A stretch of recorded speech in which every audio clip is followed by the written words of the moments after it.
Hi, I'm Lou. Do you find yourself wading through the paperwork more than spending time in the forest?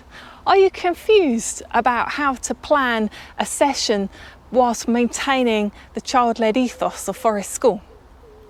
In this video, I'm going to share with you some short-term planning ideas as well as some tips about observation so that the child-led ethos will be maintained through your Forest School sessions.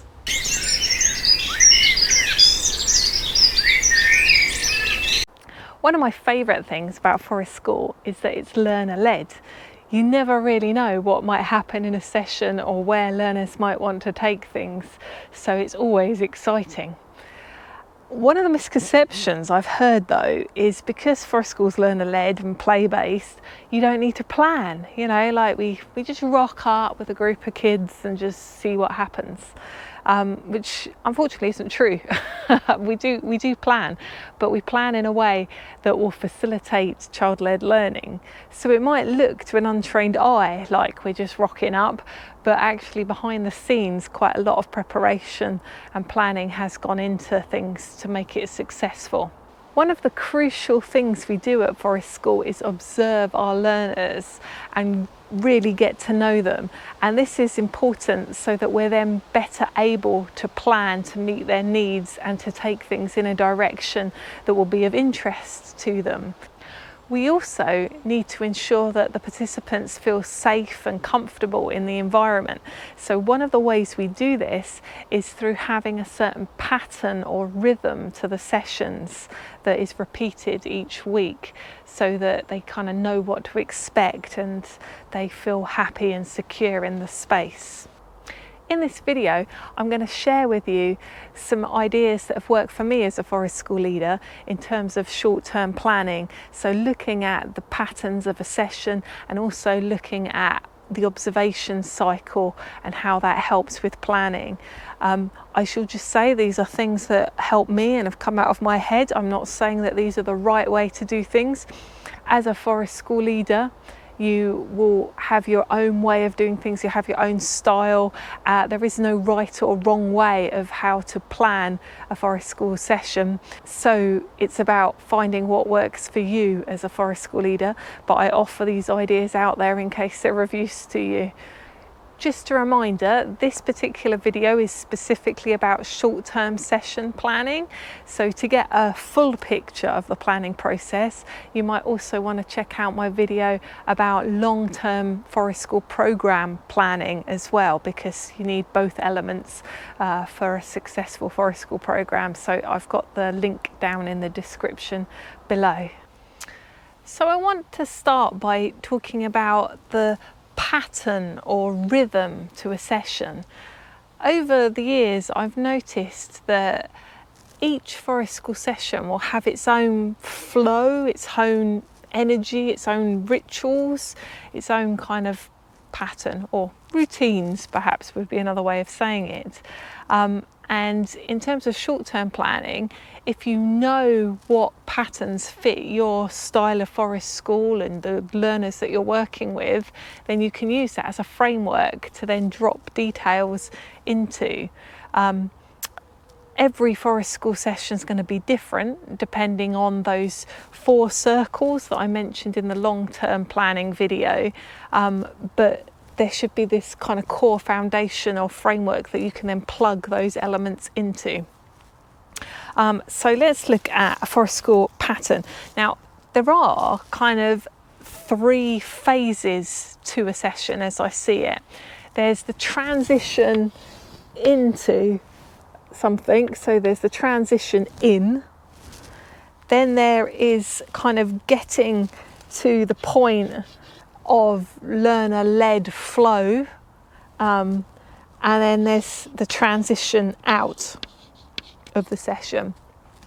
And I've seen sort of common threads to the pattern of what this might look like, the transition in, and when you get to the actual point of flow, and then the transition out.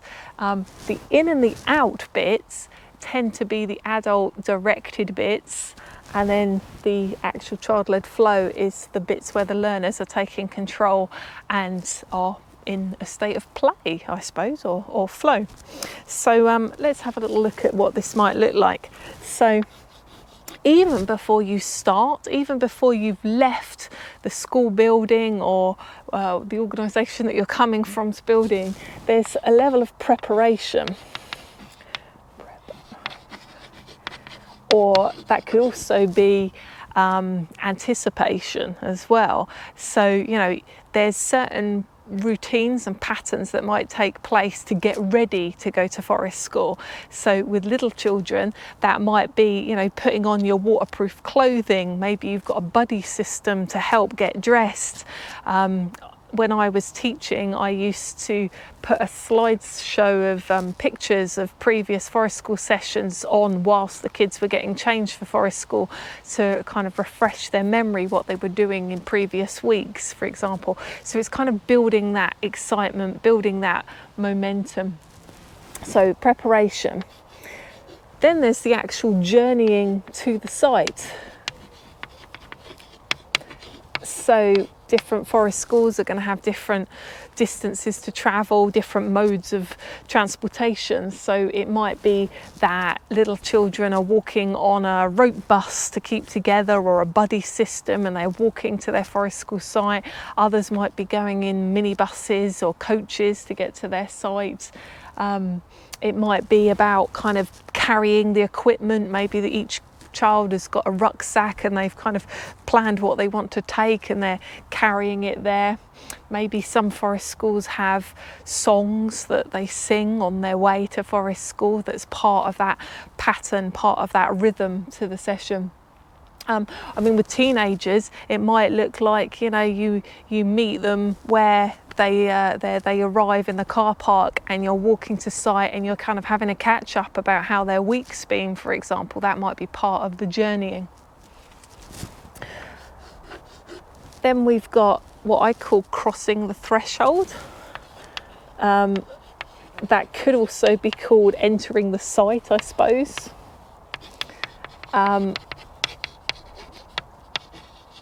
The thing is that you're entering a special place. You're going into a forest school mode. You're crossing that threshold from kind of like the normal school day into forest school type day, if you see what I mean. You're distinguishing between where you were before and where you are now. So often that crossing of the threshold happens when you're entering the woodland space or the forest school area. And again, that can be done in all sorts of different ways.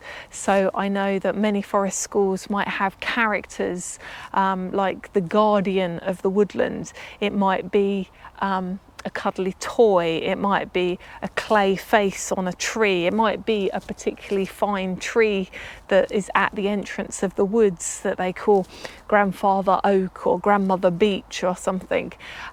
So the idea that there's a character can be used, and often when you're crossing the threshold there might be an element of asking permission to come in, for example, by singing or chanting to the tree, or hugging the tree, or whispering to the tree, or the character that's there.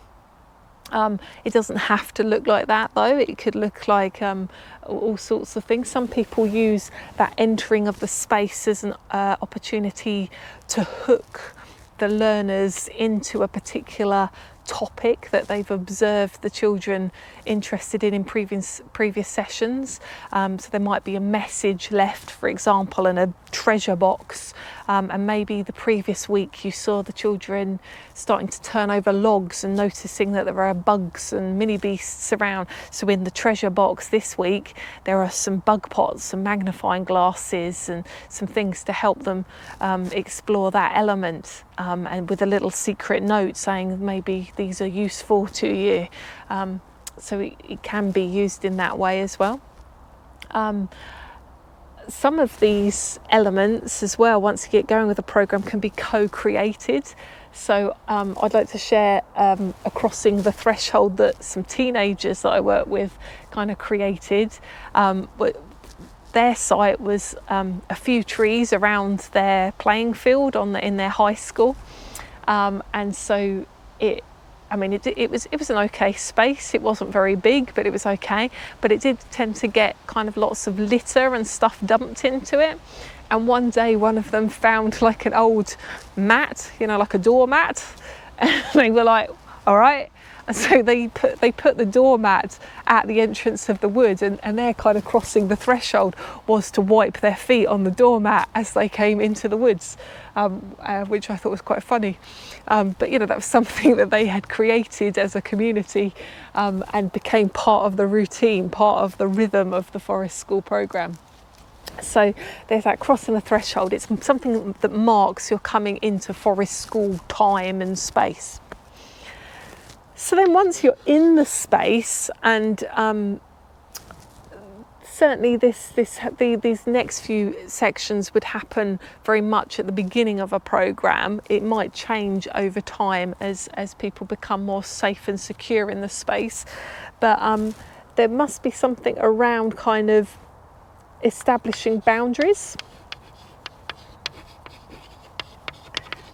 So in those early days, you need to make sure that the group know where they can and can't go from a physical boundary point of view.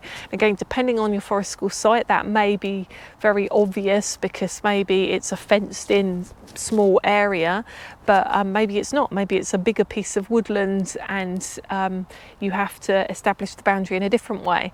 Again, I've seen lots of different methods of doing this. So some people will tie ribbons or something visual that people can then see how far they can and can't go to explore. I've seen with little ones somebody use like a fairy puppet character that had magic dust, which was actually flour, because you want something biodegradable obviously in the woods, and they'd put like spots of flour along the ground around the boundary.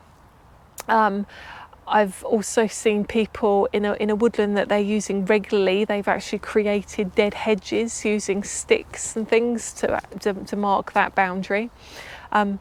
My personal favourite way of doing this, if I'm in a big woodland that hasn't got a fence line or anything, is to negotiate the boundaries with the learners in the early stages. So we might have flags that we've either made or had from before, and I'll ask the group to each take a flag and to kind of put it out where they think that the group should be able to explore on their own. And we do that kind of each week at the beginning of the programme. And it's really fascinating because certainly younger children, I've noticed, they don't put the flags very far away in the early stages. It'll be quite close to the meeting area, the seating area. But over the weeks, the flags might go further and further away. So I find that fascinating because it kind of is a visual representation of how safe and secure the children feel in that environment and how happy they are to explore the wider area. So that's my personal favourite, is using flags. Of course, that does depend on what your site's like, assuming you haven't got like a cliff or a raging river or something that that's on the boundary of your site that could harm people if they went too far. So establishing some sort of boundary is important. Now, as well as physical boundaries, there's also the social and emotional boundaries as well. So as well as negotiating physical boundaries, I also like to negotiate those social boundaries as well. So we'll, in the early stages of a programme, have a chat as a group and see if we can kind of come up with our own ethos of how we want to be at our Forest School. So some people might refer to that as kind of like a set of Forest School rules. I personally don't always like the sound of the word rules, but they are what they are. They're guidance, they're ways of being, they're how we want to be with each other whilst we're out here in the woods. So that's something else that kind of might take place certainly in the early stages. And then I've seen some Forest Schools wanting to display those somehow. They might make things to remind them of those things, like using collage, using natural materials and then take photos of those things so that they can kind of pin them up when they're here to remind them of those kind of ways of being, their ethos. Something else that happens often in the transition in is game, and again I'm thinking the beginning of a program, games around staying safe.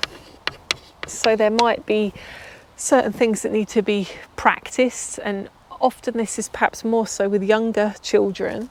So things like, you might have heard of the game 1, 2, 3, where are you, which often gets played with nursery, early years kind of age group, which is about knowing where the boundaries are, and when you shout 1, 2, 3, where are you, everybody has to reply 1, 2, 3, I'm over here. So it's also a call and response. So if as a leader you do your head count and you realise you're a couple of people short, you can shout 1, 2, 3, where are you, and hopefully they'll learn to respond to that and say 1, 2, 3, we're over here. So it's a mechanism of being able to find people if you have lost any. Other things like staying safe might be around having a auditory signal of some sort that means kind of come back to base. So I've heard people use like the owl whistles that you can get, or they might be able to make the owl call in their hands, or a wolf howl, or some sort of signal that means come back to base, which could be used if there was an emergency, for example. There might be other systems like buddy systems, so each person who's coming to forest school has got their forest school buddy, and so that it's part of their job to kind of know where their buddy is during the session, and particularly when you're kind of arriving and leaving the site, you get together with your buddy so that you know that everybody's here and nobody's got lost. You could also have like roll call type systems where everybody's got a number. And so when I shout 1, the person who's number 2 has to shout 2, the person who's number 3 then shouts 3, and so on and so forth. And then obviously if the number change stops for any reason, it gets up to 7 and there's no 8, then you know that you've lost whoever's number 8, or they're not in hearing distance at least. So there are things like that around how to keep safe in the woods that might get practiced, certainly in the early days. Something that often will happen as well at the beginning of a forest school session would be that there would be some sort of together time. So forest school is a community in its own right, and so there often are moments of together time during the session.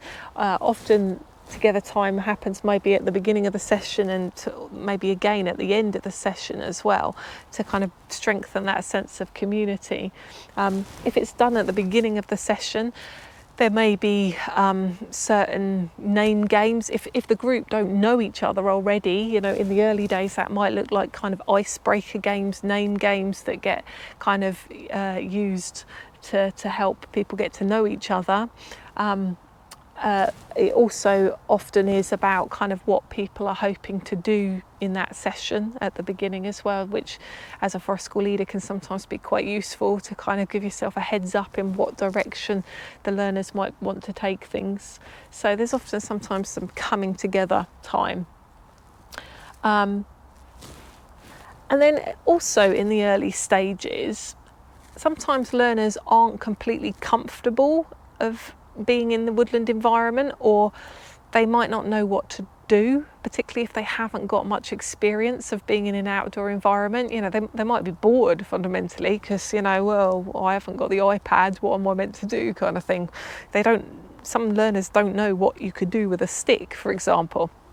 And so I found in the early stages, you have to kind of bridge the gap for them between how to interact in the environment and get to that kind of play state, because they might not know how to play. So I call this kind of facilitating exploration. Facilitating exploration. Now, this is where knowing some games and activities kind of comes in. Now, Forest School isn't about the activities by any means. You want to get to the point of play. However, knowing a few nature-based games and activities can be really useful to help bridge the gap if your learners aren't yet ready to self-direct. And in the early stages of a Forest School program, you might find yourself doing a lot of this to help learners kind of get going.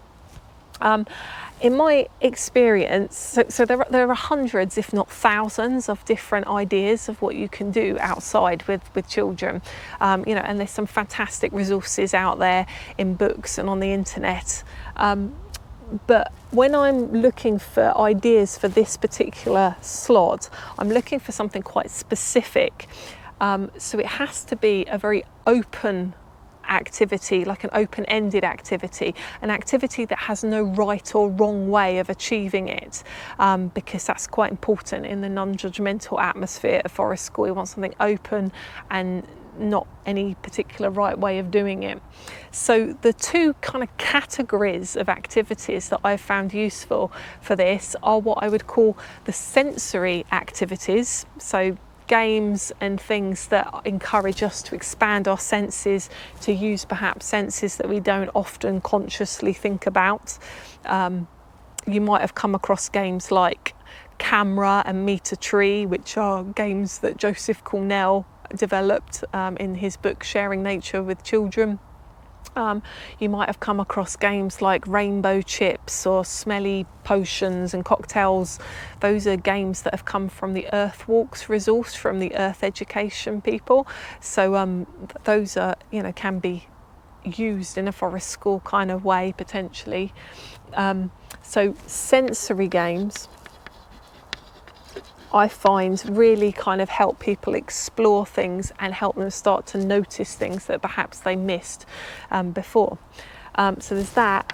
The other category of game that I would say is really useful are what I would call like a treasure hunt type game. I don't necessarily mean a literal treasure hunt with a list of things to go and find, but that category of game where it encourages people to go out and explore and interact with the materials in the landscape and then maybe bring some back or do something with them. So the sort of the treasure hunt type stuff. And that could be that could be anything. That could be like making a collage and looking for materials to do that. It could be, again, if you come across the Earth Ed game called A Dozen Touches, which often is done with egg boxes and you've got texture words that you're kind of looking for and things, that is a type of treasure hunt type game.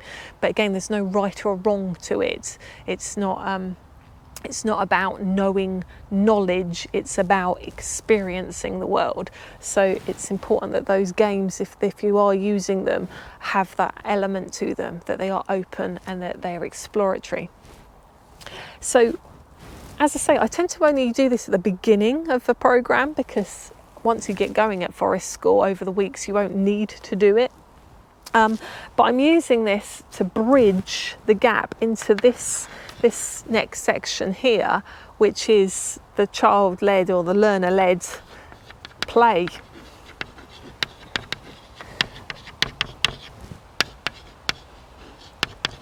So if these games are successful and open-ended enough, it might spark particular interest in individuals. So say you've asked them to go do a treasure hunt type thing and they've gone looking for 5 different shaped leaves or something like that, and one of them's now found a bug underneath the leaf, and they're like, wow, they've taken that interest. So it's moving into that learner-led element. They're suddenly interested in the mini beasts, they're into the bugs. So as a leader, I would be looking for cues from the learners like that, and then like, wow, that's pretty cool. Look, I happen to have a bug pot in my rucksack, and we can have a look at it a bit more closely and go where they're wanting to go. So we only do these until the learners can get to this point here, the learner-led play.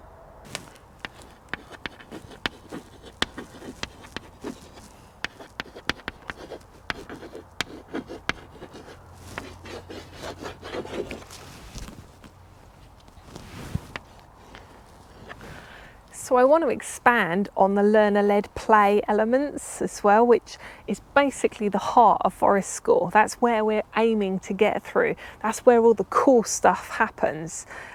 So there is a misconception that when the kids get to that state of play, then the leaders just kick back and don't do anything because, you know, well, the kids are entertaining themselves, so I don't need to do anything.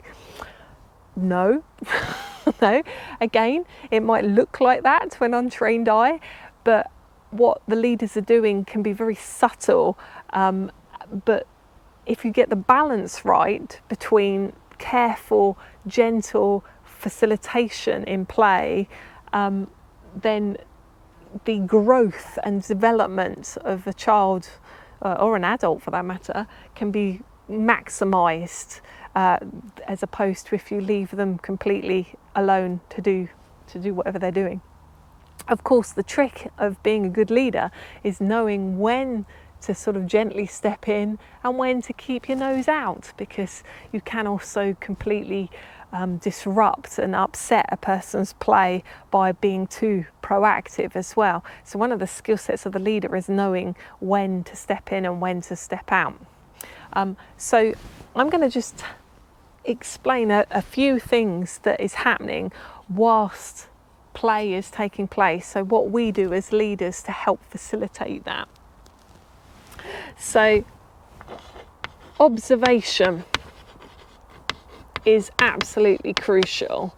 So if we are wanting to plan our sessions week by week, we need to know what the individuals in our group are interested in. We want to know where their skill sets are at the moment. We want to know a little bit about them and their previous experience. So kind of observing learners, observing where they're at with all sorts of skills is really quite crucial to then kind of plan for next time. It's also worth noting, because Forest School is about emotional growth and building resilience, building self-esteem, we're also observing those sort of softer skills of a person as well. So we're noticing, you know, is that person manifesting any low self-esteem indicator behaviours, for example, or you know, is that child able to cope with a bit of failure? You know, how resilient are they? So we are observing the whole person from a holistic development perspective. We're also enabling choice. Now that might sound a bit funny because, you know, surely choice, you just give people choice and they take it, don't they? But from what I've observed, that's not always the case. And particularly as you move up the age groups, I've noticed, it would seem that the older the child, the more used they are to, you know, when they're in school, not having choice, or the choice isn't genuine.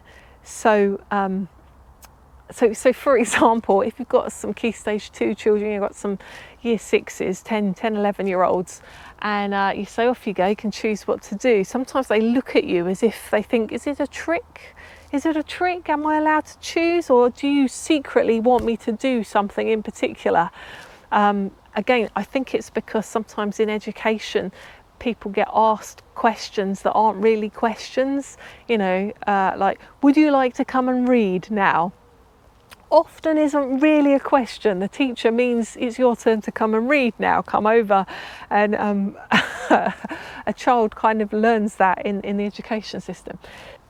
So sometimes you have to help learners to be able to take their own choices, particularly if they're not used to it. So that might start by giving them limited choice. Maybe choosing anything is overwhelming for an individual. So actually maybe you start with limited choice. So for example, often again in the beginning of a Forest School program, I might have chosen a couple or, you know, 2 or 3 activities or crafts or experiences that maybe some of my helpers are modelling how to do those things, like how to thread elder and make necklaces or bracelets, or how to whittle a toasting fork to toast something on the fire, and through the adults doing those things, then it gives children the opportunity to watch and see what's involved, and then maybe choose to do it if that's something that they're interested in. I would say that those activities that I ask the adults to model would be based on what I've observed learners doing in the past, and what I think my best guess is as to what would interest them. So they have to be appropriately picked activities to help bridge that gap. And of course, the children aren't forced to do those activities like a carousel. They have free choice as to what they do, and those are there just purely as ideas for the learners that might need that more limited choice. So that also kind of links in to providing resources. Depending on your site, depending on your forest school site, some forest school sites are richer in natural resources than others. If you're in a perfectly natural woodland, of course there's all sorts of natural resources all around you to find, you know, plenty of sticks to do things with, plenty of leaves, different species growing, different things happening at different times of year. But if you're, say, in the corner of your school field, things might be a bit more limited, and so as a leader you might need to bring in more resources. You might need to think about bringing in some den building materials or different seeds and leaves and things for the learners to interact with. I mean, forest school does predominantly use natural resources, but it's also quite handy sometimes if learners are going in a certain direction to supplement that with some man-made resources. So things that I certainly use a lot of are things like ropes and strings, maybe some tarpaulins, maybe some hammocks, particularly tarpaulins in wet weather for shelter building.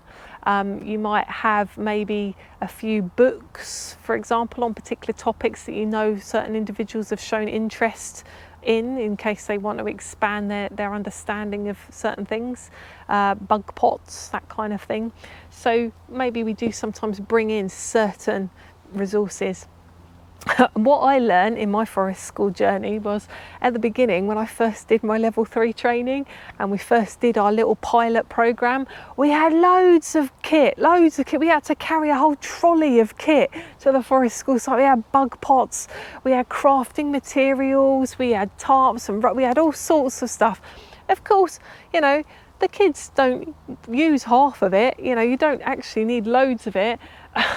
It's about coming back to the observations, knowing what the children are interested in, and then maybe resourcing just for that kind of direction, that kind of element.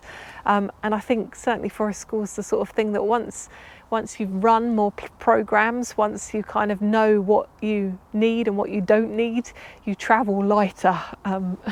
So that's resources. So another big thing we do, this is a biggie, is modelling. Okay, so as forest school leaders and helpers, we're modelling certain skills, we're modelling certain attitudes.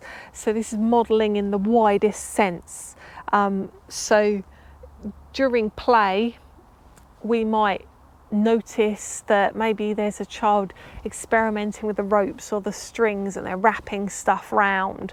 So rather than kind of jumping in and assuming that the child wants to know a knot, we could model some knot tying. So maybe I'm parallel playing with that child and I get some sticks and I don't know, I do a timber hitch or something round them, or a square lashing, I connect them together perhaps, but I'm not forcing that on the child, I'm just over here modeling that particular skill. Then maybe if the child shows interest in that, they might approach me and kind of go, oh, how did you do that? And then that would be the moment to help introduce that particular skill to that child. It's important with skills that you only model what you think is the most appropriate next step for the individual or the group that you're modeling to, because if you model something that is beyond their current reach, then that could lead to sort of frustration and failure. So again, modelling is based on observation about what you think is the next achievable step for that person, and then modelling that in front of them, perhaps in a sneaky way, to try and draw them in, to draw their interest. So that's kind of modelling skills. But as I said earlier, it's also about modelling attitudes. So this is again about the Forest School building those social and emotional skills. So if we want to build self-esteem in a learner, we need to model having an okay amount of self-esteem. If we want learners to be resilient, we need to model how to be resilient, how to cope with failure and frustrations. If we want learners to be emotionally literate, we need to model how to express different emotions, particularly uncomfortable ones, in an appropriate way, and use emotional language. So it's through us as adults modeling certain things that will then enable the learners to perhaps have opportunity to develop those things. We become role models, we become significant others to the learners in their play. Of course, also whilst they're playing, we're overseeing safety, and this is done again in quite a subtle way, and in a way that looks at the benefits of risk as well as the possible harm that might be caused. Now, of course, in play, you can't always predict what the children might do. You know, suddenly some of them have just found, I don't know, something that they're wildly swinging above their head, or they climbed up a tree that we never thought they could climb. You know, play is unexpected, it's in the moment, it's spontaneous.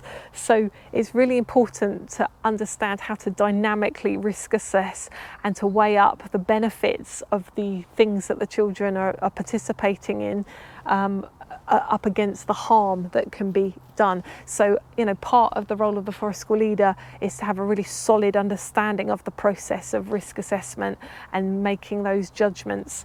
And of course, this is something that we may, if we decide that actually that's stepping too far, we then might enter into a dialogue with the learners and, you know, explain our concerns and talk about, is there any control actions, is there anything that we could do to maybe reduce that risk, and so we involve the children in that process.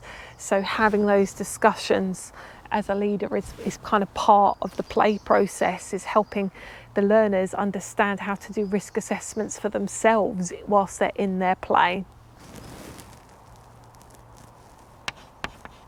So the final thing I wanted to mention is holding the space. So as the Forest School leader, what we're doing is we're holding the space in terms of we're creating a sense of security, a sense of comfort, a sense of safety, so that children or adults, whoever we're working with, can fully express who they are. So, I mean, we've talked about physical safety, but holding the space actually also involves social and emotional safety. So, for example, ensuring that we kind of hold the space in a non-judgmental way is really important, because if people feel like they're being judged, then they might not do the things that they want to do, or they might not be the person that they want to be because they're looking for others' approval, for example. So creating a safe space emotionally is crucial to developing the Forest School community and the kind of the culture that your Forest School takes place as. So even though the learners are playing and we're not necessarily directing anything, we're still doing an awful lot under the surface. So then, just as we transitioned into that kind of learner-led play space, we also need to plan for transitioning out of it as well, which this bit is actually quite important, and particularly if you're working with learners who perhaps struggle with transitions or have particular needs. It's often at this transitioning out where certain behavioural things might start kicking off. So planning for that is quite important. So I like to start with something that I would call winding down. So making the learners aware that you're coming towards the end of the session. Things are winding down. We maybe start tidying up. We need to kind of make sure that all the kit's counted back in. Maybe certain individuals have different jobs that need doing. So it's kind of giving them a little warning that we're coming to the end of the session to help them, to help those that need it prepare for coming away from the session. Then often towards the end of the session, there are elements of reflection or gratitude. So on an individual basis, on a personal basis. So that might be, for example, some people use sit spots or magic spots where people have a special space that they go and visit, and maybe they are asked to reflect on something in particular or give thanks for something in particular in their special spot.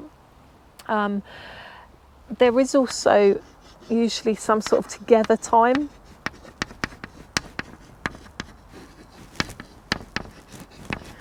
So just like there might have been together time at the beginning of a program, there's together time at an end. So coming together as a community, maybe sharing things. Sometimes the reflection, the gratitude comes into that together time as well. People say what they've enjoyed or what they're thankful to have done that session. It often is an opportunity to say what they might like to do next time and where things are going. So again, as a forest school leader, that helps with your planning. If somebody said they really want to make a rope bridge or look at the mini beasts, then you've got kind of a heads up as to what resources you might need next time as well. Then obviously you're going to have to leave the space at some time, which is kind of the other side of crossing the threshold. So often leaving the space might be happening at the same point as you cross the threshold. So it's something to demark that you're now leaving forest school and going back to the classroom or back to the organisation where you've come from. So it demarks that you're kind of coming out of that special time and space. Again, there might be elements of gratitude and reflection in that as well. Sometimes I've seen people sing to their guardian tree a little song, or give thanks, or hug the tree as they go out, or my teenagers that I mentioned earlier, wipe their feet as they went out on the same doormat as just their little kind of routine. So it's something to demark that we're leaving the space. And then of course, there is the journeying back to wherever you have to get to. Again, that's going to have its own routine. Maybe there are songs, maybe there is like conscious story sharing. So when you're on the bus, perhaps the adults start conversations with some of the children about what they most enjoyed, what they've been up to. It's an opportunity for sharing, sort of journeying, and I would also say sort of debrief there as well. It's kind of sharing your stories about what's been going on. So there might be time during that journeying time to do that. That's the transition out as well. So just as a reminder, the transition in and the transition out, so what's been written in yellow and green on the board here, tend to be usually facilitated or led by the adults. Sometimes they are co-created though by the group. And they're kind of a means to an end to get to this learner-led play bit, because it can be quite tricky for some learners to get to that point of learner-led play. So it's the bit in the middle that you're trying to get to. So this is another reason why forest school is a long-term process, because you'll find that as your sessions go on through weeks and weeks and months, these will kind of change in terms of how much time of your session will be taken up by it. So in the beginning, you may find that actually the transition in and out is taking up quite a lot of your time in your sessions, because it's all so new to the learners and you need to make sure everybody's happy and secure. But over time, I would expect there to be less of that as the learners get more safe and secure and more familiar with the patterns and the routines, and then the learner-led play bit will expand and fill more of the session. So it's not a fixed thing, that will change with the weeks and the months, and the learners will start taking over from the leaders in many ways. I have explained the timeline of Forest School and how the energy changes through the long-term process more in my long-term planning video, so do check that out if that's something that interests you.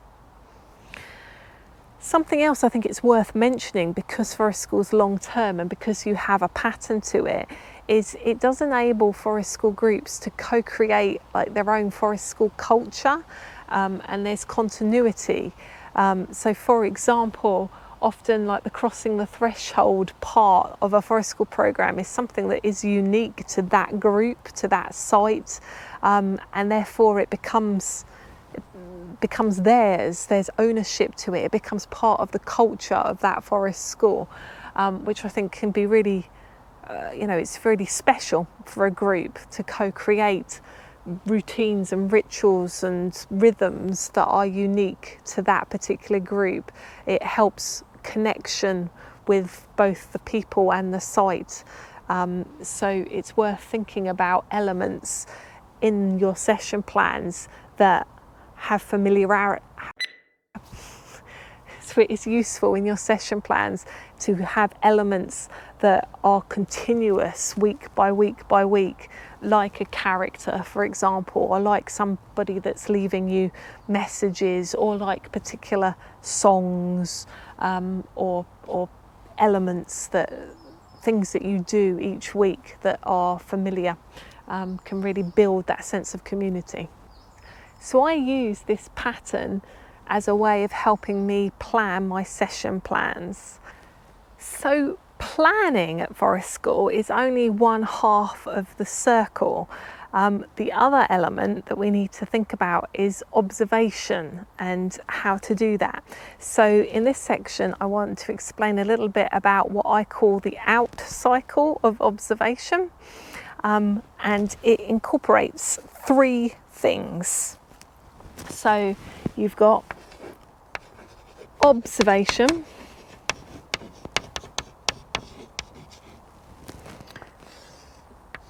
coming round to understanding,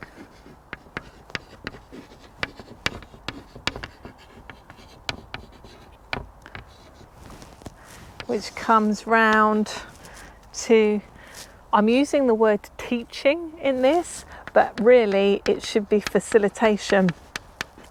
But if I use the word facilitation, it will be oof instead of out. So so that's why I've used the word teaching instead of facilitation.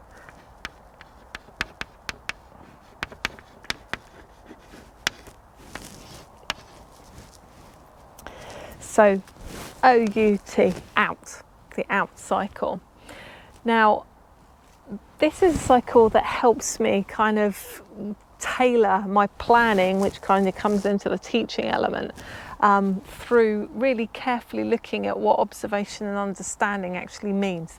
Now, it's important to maybe take note that observation and understanding often are lumped together, but I've purposefully separated them out, which hopefully will become clear as we unpick what they mean. So in the first Forest School session, you might not have met the group before. So actually you're starting here in the blue in the teaching or facilitation, because you haven't yet had opportunity to make observations and understandings of your learners.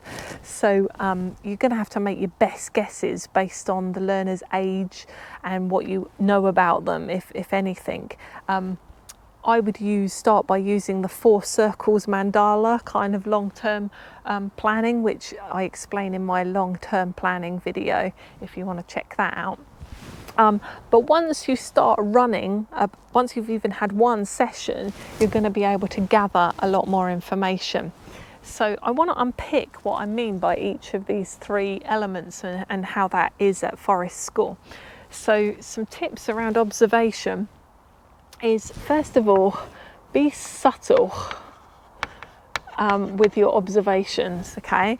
Like, don't stand there with a clipboard kind of writing down your observations, because if people know that they're being observed, they will change their behaviour based on the fact that they know that they're being observed. So you want it to be as natural as possible, as subtle as possible.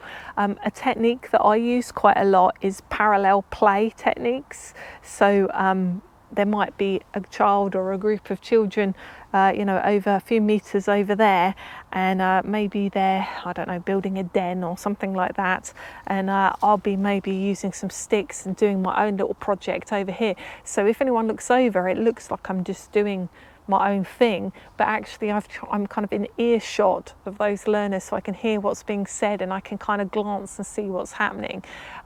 So it's a kind of a subtle way of observing people. It's also very important that your observations are concrete, as in they're saying what is happening very specifically without your judgment upon it. So another way of kind of saying that would be non-judgmental. So you want your observations to be as pure as possible. Of course, to some extent that is very difficult because we are humans and we have our own set of perceptions that are affected by our life. So good observation is trying to kind of put that to one side, our own kind of filters, if you like, put that to one side to try and just see the reality for what it is. So another way of kind of explaining that would be to say what you see or to say exactly what you hear. So as an example, Bella was smiling when she came to Forest School, and she said, "I'm really happy it's Forest School Day and I've brought my new wellies." Okay, so you've got a direct quote of the words she actually said, and I'm saying she's smiling. I didn't say Bella was really happy today at Forest School because she had some new wellies, because that would be my judgment of what Bella was feeling and what her motives were for feeling that, based on my understanding of the world. So that's a judgment rather than a concrete observation. The first one would have been the concrete, real observation. So hopefully that kind of makes sense in terms of how to separate that out. Sometimes you might be asked, or you might have a particular interest in a particular focus for your observations. So sometimes this will link back to your overarching aim for your Forest School programme. So for example, if it was around improving communication, maybe you would be particularly looking for observations around communication. So if you saw two learners cooperating and in dialogue and negotiating, that would be noteworthy to your focused observations. So they sometimes can be very specific as to what you're looking for to observe. Try to use as many clues as possible when you're observing a person. So think about the whole person and their demeanour as to gain more evidence, if you like, as to what's going on for them. So that might include their behaviour, their actions that they're taking. It might include the words that they're speaking, but it also might include subtler things like the tone of voice that they're using, their body language, for example, and whether or not those things are actually congruent with the words and the actions that are taking place. So try to gauge as much as you can, gather as many clues for a person to get the best understanding. So look for the subtle. And then linked to that, the more practice you have at observing, and particularly about honing your awareness, then the more clues you will see, So the more in tune we are with looking for certain body language cues, the more likely we are to see them when they take place, as opposed to missing them because of all the other stuff that's going on around us. So if this skill is new to you, I would recommend maybe practicing the skill of observation, maybe on a willing friend or partner or somebody like that. And there are kind of little partner exercises that you could do to practice this skill. So one of those, for example, would be ask your partner to speak for 1 minute about a particular topic, and it's quite helpful if you ask them to talk about like emotional topics potentially, so something like their passion, or maybe their most embarrassing moment, or something that has an emotional response to it can be quite useful. And when they're talking, don't interrupt them or anything. Just spend your time focusing on the observation and seeing just how many of these clues you can pick up on. And then when their time's over, kind of report back to them what you observed, and try to keep practicing that it's concrete, non-judgmental, and then there's the broad range of cues. So it might be about quoting back some of the words that they said. It might be mentioning that they used their hands in a certain way in terms of gesture when they were talking. It might be what direction their eyes perhaps were looking in when they were talking. It might be the tone of colour of their skin. It might be whether they were talking quickly or loudly or quietly, the tone of voice. It could be, if you're very good, noticing whether or not someone's breathing rate is calm and slow, or whether it gets faster. So see just how much information you can gather from observing people, and then report back to them, and maybe your partner will then report back to you as to whether you were kind of correct or not, or whether they were conscious of those things. So that's a little exercise to practice those skills. So then coming around to the understanding part of the cycle, which is very much linked to observation, but I've separated it out because understanding now is about us, and our best guesses or judgments now start coming into the process. But I think it's important to separate them, because if we guess wrong with a person, if we haven't got the pure concrete observation to go back to, it can be quite difficult to then work out what's going on with a person. So I start with the pure observation, and then we come to the more judgmental parts of the understanding. So understanding is best guesses about what we think is going on with a person based on what we've observed from the person. So that could be something very on the surface, very practical, like what we think they're interested in. We've seen them looking at some ants on the ground there, so we think that they're interested in mini beasts. But it could also be, in terms of forest score, about the emotional world of that person. So thinking about kind of what emotional state they're in at that given moment, and maybe wider world issues that are going on for them in their life. So it's best guesses that are going on based on our observations. I mentioned it before, but you want to think about congruence in terms of if somebody is saying, oh yeah, I really like ants, they're great, and their body language and their tone of voice doesn't match what they're saying, that I would describe as not being in congruence. And that's something from an understanding point of view to think about. Well, why is that person saying one thing and acting another? Is it because they think I want to hear that they really love ants? Is that why they're doing it? Or is there another reason? Is it because their friend likes ants? In terms of self-esteem and kind of the Carl Rogers theories that we might work with at Forest School, we want people to be incongruents, as in they act and express themselves according to their true nature. So anything that isn't incongruence is kind of something to look for in terms of working with people at Forest School. The next thing I would say is kind of remain open and humble to some extent. So what I mean by this is don't be too definite. There are dangers of being definite with your judgments, with your understanding. Always remain open. So we are making best guesses about what's going on with the person. You know, if a child turns up to Forest School who's normally quite bubbly and they turn up quite quiet, you know, we're observing that. We might make best guesses as to why that is. Maybe we heard that their dad's gone away on a trip or something and maybe they're missing him, but that is my best guess based on the knowledge I know. It might not be that, so I have to remain open to it not being that. You know, maybe something else has happened. Maybe they've had an argument with their best friend before school or something, and that's actually what's causing it.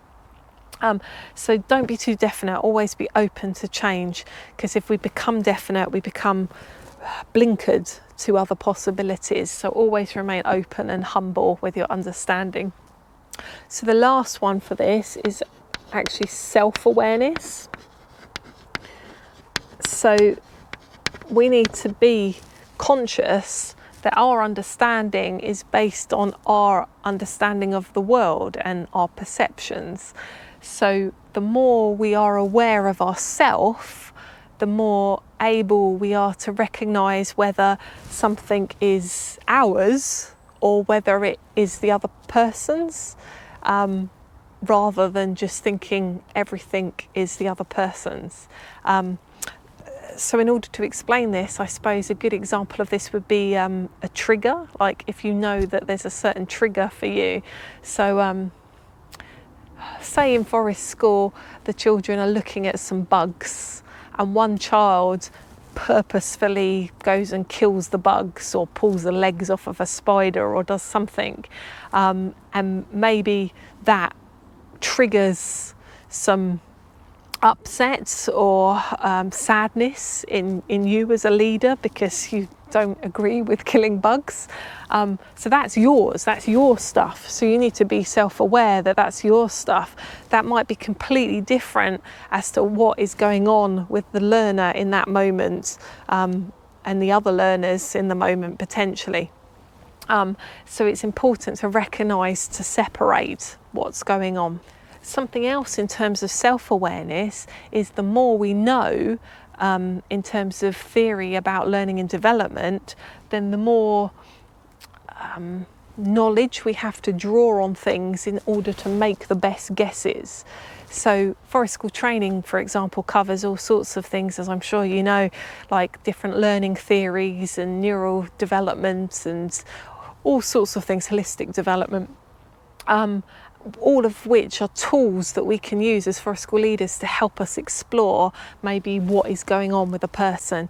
And I would certainly recommend, as you go through your Forest School career, adding to those theories of understanding, you know, looking up other learning theorists and exploring how the brain works, looking at childhood development and adult development, looking at all different models, because they're all tools that we can use when we're working with people. So then once we've made our best guesses about what's going on with the person, we can then put that into our teaching or facilitation in terms of how we work and how we plan at Forest School. So, I mean, a big one in terms of teaching and facilitation is relationship building, which is a core part of Forest School. So the more we know about a person, their interests, their pastimes, their life, the better able we are to forge relationships. You know, I might note down in my planning that I heard Becca talking about going to the park with her friends last week, and so that's something I might ask her about, and whether she saw any animals or tracks or things at the park when she went there, and all of that will build more solid trusting relationships with the learners, which is crucial if we want to work with a person's self-esteem or with their emotions.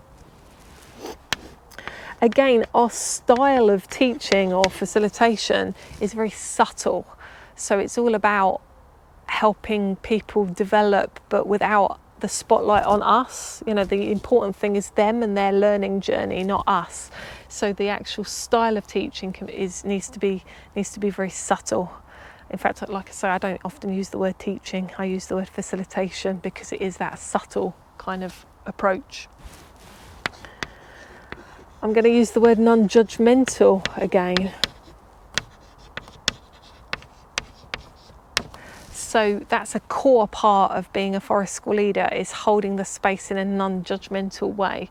And again, it needs to be that so that people can express themselves fully.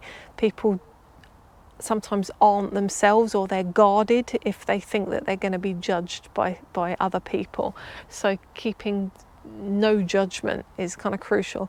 It's also one of the toughest things of forest school, because when you talk about non-judgment, of course, it's easy to think about not judging people in a negative sense, but when it comes to judging people in a positive sense, that is something that is infused across our society, and particularly our education system, through, for example, the use of grades, the use of house points, the use of stickers, the use of praise. All of those things are positive judgments, which at Forest School we would tend to steer away from, because we want it to be non-judgmental, and we don't want to change people's behaviour through manipulating them in positive or negative ways. Also, part of our role is in skills development. So again, through our observations and understandings, we see kind of where people are at with their competency level at different things and their interests. And so we're then able to help facilitate those skills. So like tying knots for certain purposes, or recognising species, or using the tools, or cooking on the fire, whatever those things are that they're interested in, we're able to support that through facilitation, through modelling, and build those skills for them. So that does very much link with modelling as a technique that we use to do the skills development. So rather than forcing a skill on a person, we might be modelling how to do those things so that people might approach us to learn those skills. Modelling at Forest School is also not just about the practical skills, of course, it's also about those emotional skills and social skills as well. So we also need to be conscious how we model ourselves in those ways. For example, if we get angry, how do we model expressing anger okay? If we've failed at something, how do we model coping with failure? If we've experienced a loss, how do we model expressing grief or loss? So all of those elements are important. And again, from a Forest School point of view, if we've observed or noticed that a child is struggling with something emotionally, say they have experienced a loss in the family, for example, then we might use opportunities at Forest School to talk about our own experiences of loss, perhaps as an opportunity for that individual to engage or not with discussion around that, or how to express that. Often those moments happen in quiet times. You know, maybe you're sitting around the fire, maybe there's only that child or another child around. So in those quiet downtime moments, you're able to have really quality conversations where you can model certain emotional skills. Linked to that is emotional literacy, which I think is worth kind of just pulling out because it's such a biggie for Forest School. So it is looking for those opportunities to discuss emotions. So it's that self-awareness that we need to have, where we recognise our own emotional states, how we're feeling at this given moment, to be able to express them in a very genuine, honest kind of congruent way, that is a healthy way, because all emotions need to be expressed, otherwise they can cause us harm if they're not expressed. So we can model expressing them healthily. But then it's also about recognising the emotional states that other people might be in, and then helping them to express them in a healthy way as well. So that's a big proportion of the work that we do at Forest School, is about kind of emotional literacy. And again, based on our observations and understandings, we might actually, I sometimes make notes about individuals and what I think is going on emotionally for those individuals, and kind of almost planning for what I might say or potential stories I might share to try and help that individual. So it kind of comes into the planning elements too. And then finally, which is linked to all of this as well, I just wanted to mention about mirror neurons. Mirror neurons, which you may well have come across if you've looked into neuroscience and kind of how the brain develops and stuff, but I think it's worth mentioning. So it's basically the idea that as humans, we are kind of hardwired to copy each other from what we see, and particularly in terms of kind of like body language and therefore emotional states that we might be in. And I think it's important to kind of just highlight this, because it means that we all have the power potentially to affect how another person is being, or the emotional state that they're in. Like, so for example, I don't know if you've ever been walking down the street and you just randomly smile at people. Usually they smile back. That's because of the mirror neurons. If you see a smile, you smile, kind of thing. So there are ripple effects of how we are as a person and how that affects the people around us. So for a school leader's point of view, this is quite important to recognise for a couple of reasons.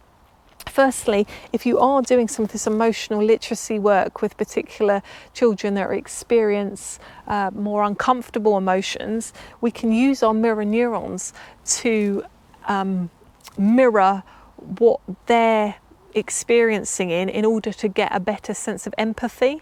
So if I mirror the body language of somebody who's sad or who's in fear, I will then feel the sadness and the fear myself through changing that body language, which means I'm in a much better place to be able to empathise with them and therefore do the emotional literacy work.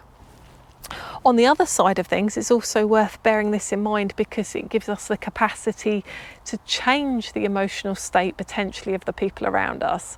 So through how we are, we can either raise the energy of a group, get really excited and kind of G things up, or we could also calm things down through how we are.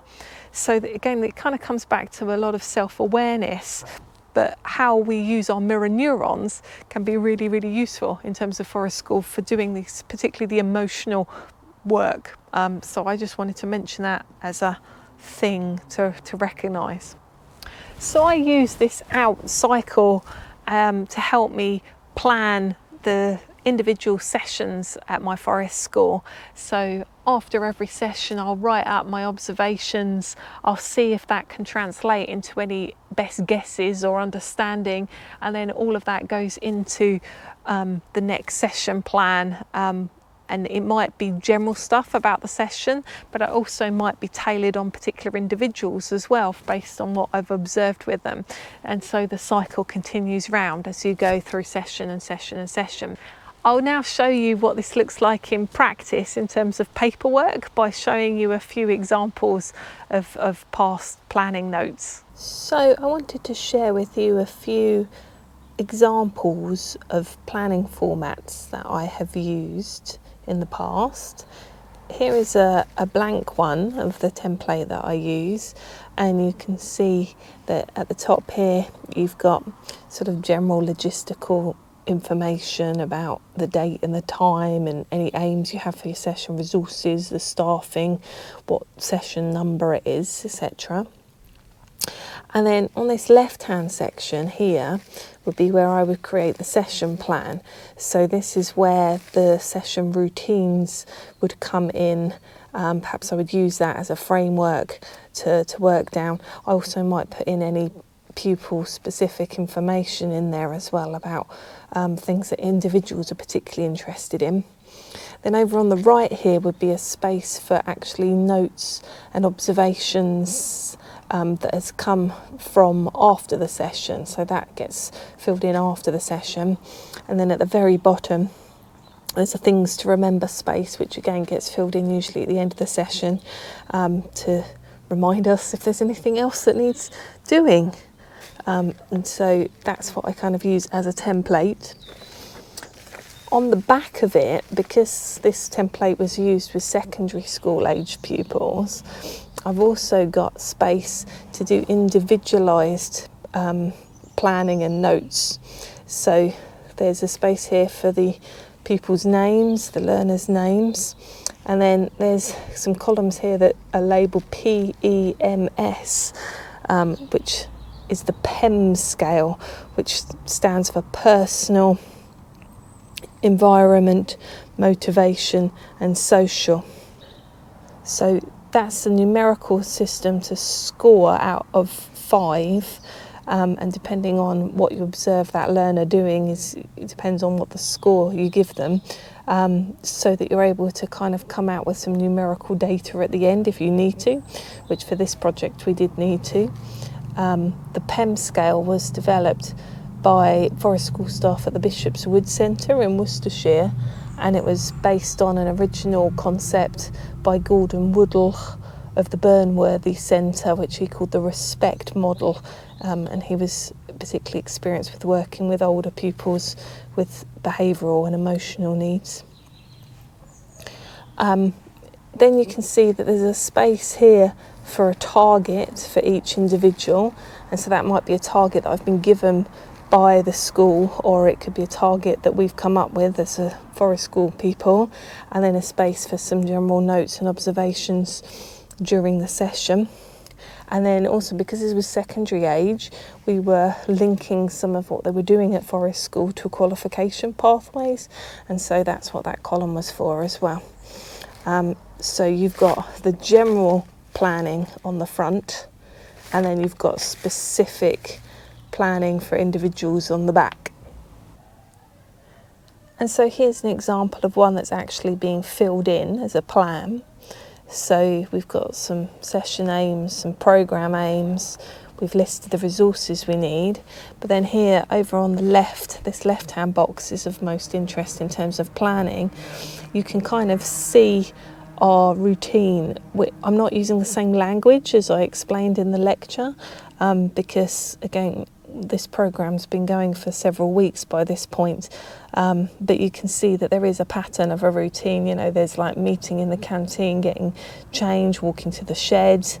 Then there's some adult guided bits and pieces, which in this plan was to do with some knots, and also some information about tool work as well, and then giving them an overview what kit we need. Again, with this group, because they were older, there was elements of taking responsibility for kit and equipment as well, and because the sessions in the morning for this group were quite long, we used to always have a fire team doing cooking for the group and things, so there's a note there about who's in charge of the cooking, and then you'll see that there's some suggestions here for other ideas, other activities: hammocks, making creatures, camouflage games, charcoal making, and in particular some ideas for specific learners as well.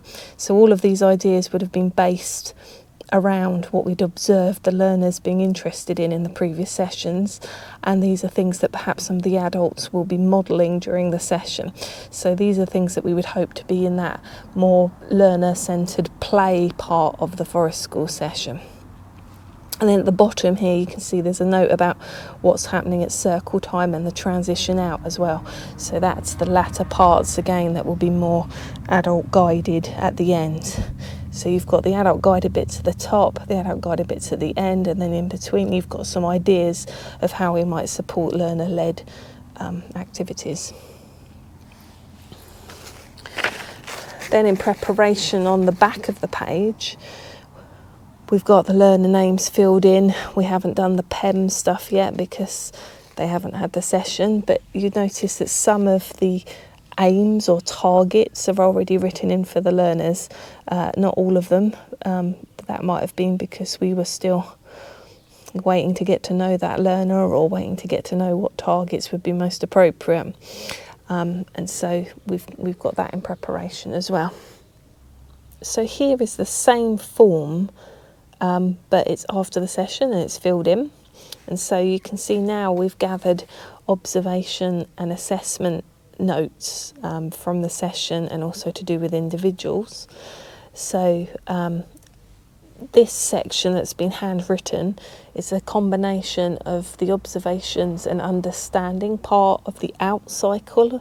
And so some of it is logistical, it's practical, it's what people have done during that session. Some of it is notes about individual things, like over here I've made a note that Kieran's told me he's scared of fire because he's burnt himself before. So there's also some notes here about kind of behavioural things that may have happened or not happened on that session, about things being a bit challenging. And then at the bottom you've got things to remember for next time. It's somebody's birthday, there's an interest in tree houses, they want to cook eggy bread next time. So it's a collection of information. You may notice that in my notes I haven't explicitly separated out the observations from the understanding, and I suppose that's kind of because I've been doing forest school for many years. I kind of know in my notes which bits are observations and which bits are my understanding or best guesses of what's going on. But however, in the beginning days you could separate it out, you know, to have the concrete observations and then your elicited understanding from what's going on. If we turn over, then we can also see the learner specific things. So the PEM scales have been all filled out with numbers from 1 to 5. So 1 is the lower score and 5 is the higher score in terms of how they did with those different elements. You see that I've written either a horizontal line or a cross or a tick next to their personal targets. So a tick means obviously they achieved that session, a cross means they didn't, and a line is sort of maybe a partial kind of achievement of that target. You'll also notice that some of the ones that weren't filled in before are now filled in terms of what their kind of targets could be. So that might be based around what we've observed those learners in the session. And then normally linking to the actual qualifications for something that we would do later back at base when we've got the assessment criteria in front of us.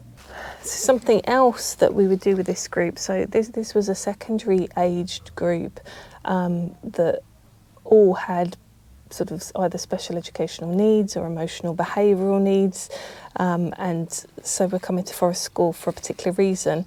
We actually worked with them twice a week for a term, so they had 24 sessions in total of what we were doing. So something I did in the first few sessions with this particular group is take observations specifically as a baseline assessment.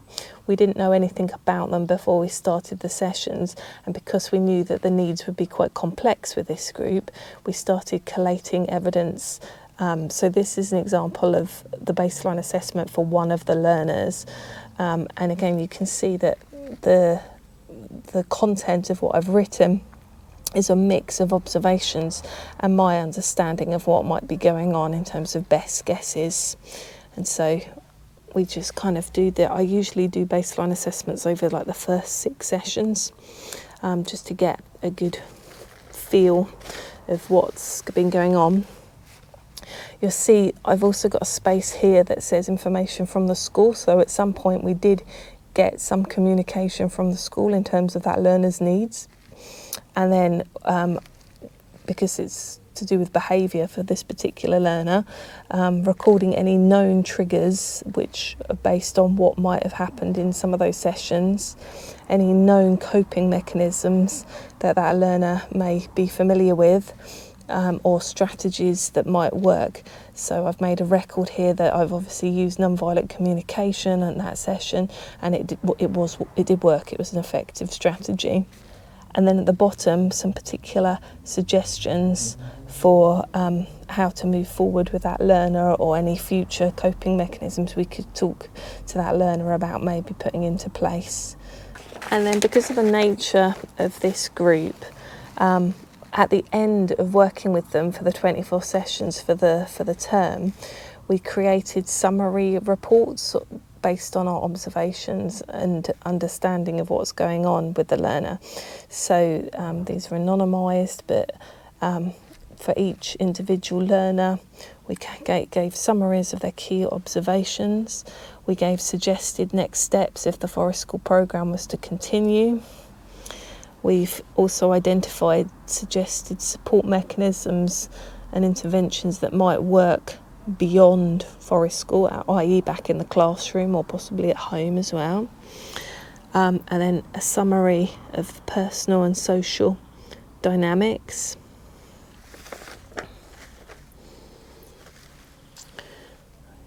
Obviously had a lot to say about this learner. And then there's a graph here. So this is the graph that links to those PEM scores that we've been recording each session, the numbers 1 to 5 on personal, environment, motivation and social skills. So you can plug that into a spreadsheet, and then you can make some nice fancy graphs that show how that individual progressed. And then a little bit about known skills and interests, which continues onto the next page, along with some photos of the learner doing some things and some items that they made. And so that was something that we produced for the school because of the nature of the learners. And so it's kind of a more summative evaluation at the end of the programme, and hopefully the school might use some of this information to support the learners in the classroom and in the rest of their school career. So this is a plan from a primary school, Forest School programme, and this is like an overview of a term's worth of planning, kind of a snapshot type of planning, I suppose. There are other documents that support this. So on the left-hand side, you can see what the session is and what week of term it is. I think it was by the looks of it, quite a short spring term. And you can see here there's some general learning objectives for the programme that might have come from the school itself, or it might be something that I decided. Then you've got each session, you've got some specific ideas about kind of what's happening that session. Now this corresponds with another document that I'm going to show you over here, which is the document that explains the pattern to the session, the pattern and the routine. So again, I'm not using the same language as I did when I was talking through it on the blackboard, but you can see that same pattern of transition into the learner-centred play and then the transition out again. So we've got kind of like, the preparation in the classroom, getting ready. We've got entering the site and reminders of boundaries and kit processes. Then we've got this bigger section here, which is the main Forest School bit. That's the child-led part, the play part, with a reminder here for helpers that there are certain activities that take place that will need adult supervision. And then coming down to the bottom, you can see the transition out here, like the tidying up routine, a chance for reflection, some magic spot time, some circle time, and then exiting the site through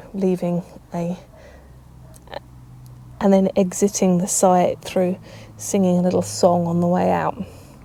So this is the pattern of the routine that then links to this overarching thing, and you can see some of the more specific things that might be taking place.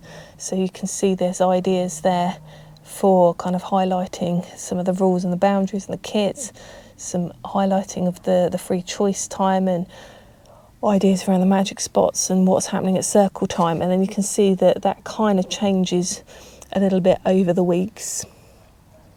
Of course, because this has been done in advance, the actual real details aren't really in there, and usually with these what I used to do is end up scribbling all over them based on kind of observations of what had happened. So that's kind of like my very rough and ready kind of termly plan, and then actually often things like that would change based on what I observe. There's also some notes here just about how things are going to be observed or assessed, because this was a school, forest school. I had certain hoops I had to jump around assessment and observation and things. So there's a list of what was happening there, and then a list of kind of resources and kit and bits and bobs that we need. There's also a little reminder at the bottom of this page that individual activities and skills might have specific learning objectives. Now, because of the school that I was running Forest School in at this point, felt that they could only run Forest School if they could kind of link it to the curriculum, and certain boxes needed to be ticked. I had to do this, which this one specifically for the foundation stage profile. And what it is, and this is going back many years, so it's actually not the current foundation stage profile, but I made a list of the activities that I noticed were popular with the children. So after the first few sessions, I kind of saw which ones were quite of interest. And then using the foundation stage profile, I mapped which criteria in that document were being met by that activity. And so hopefully you can see that there are two colours of the numbers here. So the black numbers are criteria in that document that by doing that the child would meet those pretty much definitely, and the green ones are those that they might do depending on what they do with that activity. So you can see here the first one, making elder jewellery. If you come across here in the personal, social and emotional development parts here, you've got in the first one, you've got that 0.1, 3, 5 and 7 would be met, and then you've got all of these green ones that possibly might have been met there. And then if you move along a bit, you can see in mathematical development there's lots of potential ones there. Knowledge and understanding of the world, there's some black ones there and a green one. Physical development, lots of black ones there. And creative development, lots of green ones there. So you can see that if a child does decide to make elder jewellery, they'll be hitting quite a lot in personal, social, emotional development and physical development and knowledge and understanding of the world, and then possibly hitting all the others as well. So even though it was child-led and I didn't know whether a child would do elder jewellery or not, if they chose to do it, I'd already mapped it to the curriculum, or to the early years foundation stage in this case, so that it made it easier to curriculum link things that were happening in a child-led way. So you could do this with national curriculum links as well as early years links, something similar. So the way I used to collect observations and evaluations from the primary school, Forest School, was because there were certain things that the school were interested in, I used to fill out one of these sheets each time that would collate information. So they were particularly interested in self-esteem, confidence, relationships building, behaviour, independence and self-care, participation and active involvement, concentration and perseverance, communication and language, creativity and imagination, exploration and curiosity, physical, practical skills, and taking appropriate risks, and then some space for general comments. So the way I used this was both as a general session evaluation, so I might have just said something general about the comments. So for example, if you look at participation, it's a general comment there about what the main activities were that week, about what people were getting up to. But then there's also pupil specific information. You can see that some of the comments there, I've anonymised it, so it's just the letters, but you know, there's some information there specifically about individuals as well. So this collated everything about a session, and then what would happen is any useful information off of this would get plugged into the plan that I showed you earlier. So this plan, so I would take the information off of there if it was important, and I'd scribble it into the next session to remind me of certain things, so that this continues to be developed by the learners as we go through, and by the observations as we go through.